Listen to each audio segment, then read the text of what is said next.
If you have OCD, chances are you've heard of the novel Turtles All the Way Down by John Green and the movie Aviator by Martin Scorsese with Leonardo DiCaprio. I've known them for a while before watching them because I was scared that they would exacerbate my compulsions. I was working so hard not to give in. But I read Turtles All the Way Down about 3 years ago and it wasn't so bad. I felt less lonely and could relate to many of the protagonist's struggles. And I recently gathered my courage to watch Aviator and see if my compulsions would get worse. It's been really hard to watch. The movie is great and very real, but it took me a week to finish it because it was so raw and triggering. If you're curious to see what OCD looks like, I highly recommend watching Aviator and reading Turtles All the Way Down. For this video, I'll focus solely on what OCD is and what it feels like for people with OCD. In the next video, I'll get more technical about the causes, how an OCD brain functions, and the treatment of OCD. Let's get down to it. What is OCD? Defined by the DSM-5 as a disorder which presents with compulsions and/or obsessions that are time-consuming or cause clinically significant distress or impairment in social, occupational, or other important areas of functioning. Obsessions are recurrent and persistent thoughts, urges, or impulses that keep intruding your mind and causes anxiety and distress. You don't think those thoughts, but for some reason they keep invading your mind. Many OCD sufferers confuse those thoughts as their own and feel guilt and shame because of that. They feel as if they were bad people, dangerous, evil, even though that's not the case at all. Compulsions are repetitive behaviors or mental acts that the individual feels driven to perform in response to an obsession or according to rules that must be applied rigidly. In order to shut the obsession up, we perform compulsions like hand washing, repeating words silently, checking the lock for the 10th time, etc. The obsession makes us so anxious and distressed we would do anything just to stop it. And the most obvious and easiest way is to comply to what the OCD monster wants. That's how OCD sufferers get stuck in this infernal loop. There is no realistic link between the compulsions and what we want to avoid. Like, if I don't switch the light 50 times before bed, someone's gonna kill me in my sleep. If I don't recheck the door lock for the 10th time, someone's gonna break in. Though you should lock your door, you know you already checked it, but your brain keeps throwing doubts at you. In short, the brain gets stuck and is unable to move on to the next thought. OCD often gets confused with OCPD, but they're different. OCPD stands for Obsessive Compulsive Personality Disorder, whereas OCD is not a personality trait. The difference lies in the pleasurable aspect. OCD people hate their behavior, it is distressing to them, whereas people with OCPD enjoy their behavior and are even proud of it, and do not want to change. Monica Geller from France is the first person that comes to my mind when I think about OCPD. People with OCPD have no insight to their disorder, but OCD people know full well their behavior makes no sense. Let's take cleaning for example. Someone with OCPD like Monica from France looks forward to her cleaning session once at home. Someone with OCD dreads cleaning his hands or his house because he knows he's gonna wash his hands 20 times before his monster feels somewhat satisfied. OCPD people are rigidly perfectionist and controlling, often lost in the details of what they do. OCD is not a personality trait again. It's a disease that brings a lot of distress and is painful to the sufferer. Body-focused repetitive disorder and body dysmorphia are in some ways similar to OCD and are on the OCD spectrum. I will only talk about classic OCD and not BFRD like trichotillomania, but if you have it along with OCD, you know they're different. They don't exactly feel the same. OCD is not just about cleanliness and orderliness.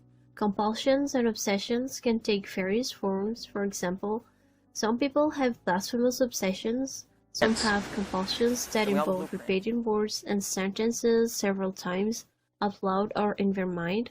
Some have compulsions with food, some have murder obsessions even though they're really not dangerous people at all.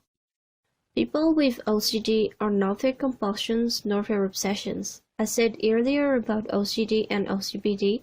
OCD is not a personality disorder.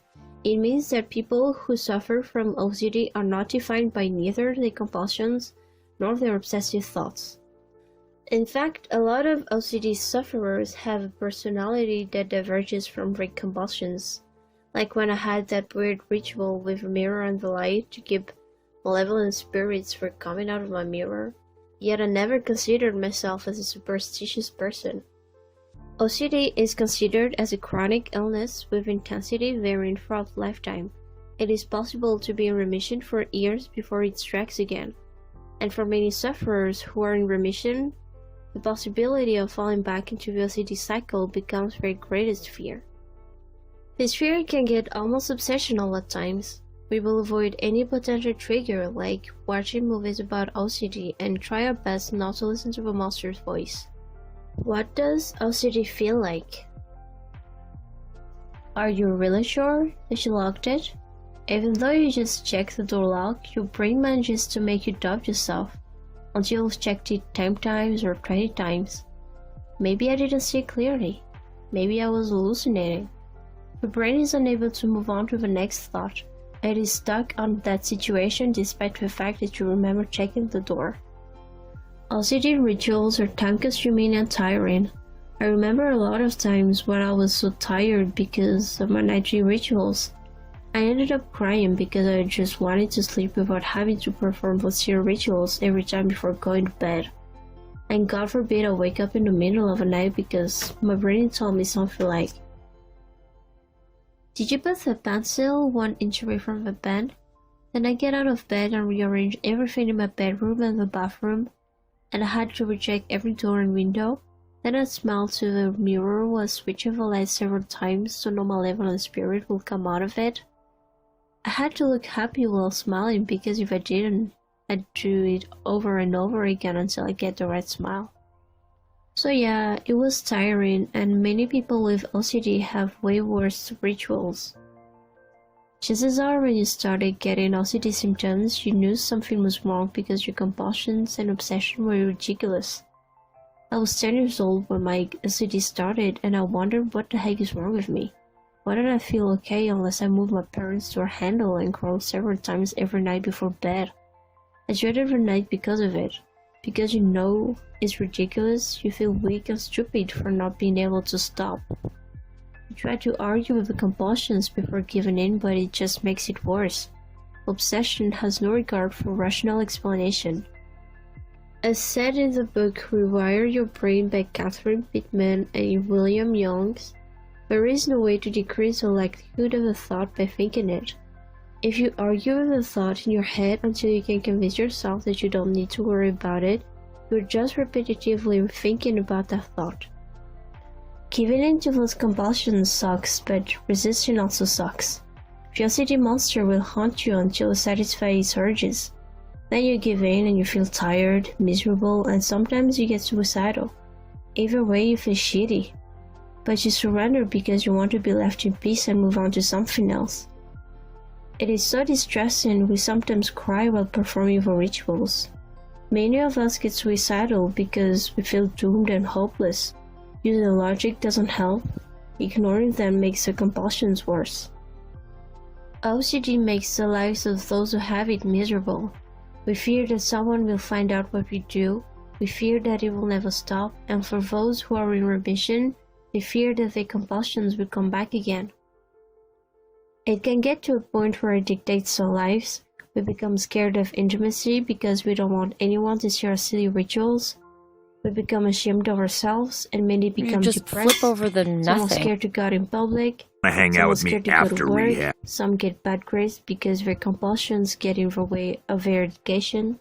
So now you know that OCD is much more than just cleanliness and orderliness.